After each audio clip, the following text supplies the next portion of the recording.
Yang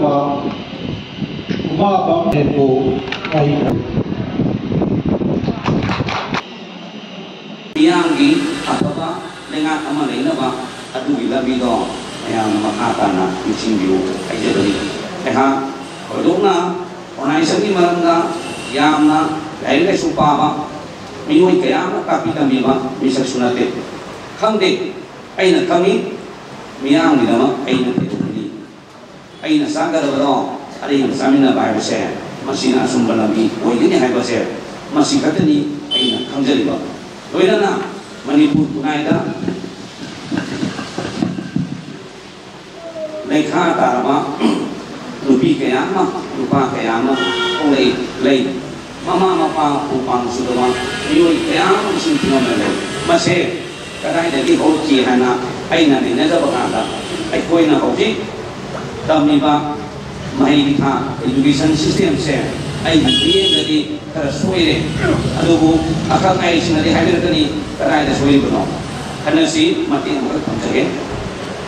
ai na mipam kuringa yang na koi na isin dia wapam ni masih dek orang punya anak kali ai koi mapaning sangat pa mission school ini setamna mau kena ingat tapi angan seri mari makai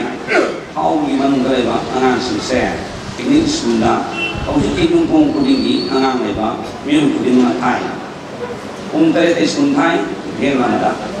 tadi sunsa kada ba angan se kaya dapat kini kari syagani mahal pun kaya tu sunang mana pada maning kamna tunggal angan do mahung pada tungdit. Si aku ipale mana ama sapung jabasi. Jadi lansi kita makta oina lansi dah kau gi lansi na soal laba sigi mana kiba soinai raga leba jadi magi lupa lagi dah bako landa. Asik memang malay basina lukhabi ki masing yam sale soinai raga leba miyam sale aduna koi nupi khatagi nupi singsigi oiba akoi kari tausige kamai tausige haina koi ngasi organization se kitang mayam lansigi mateng kitang pangjaraga su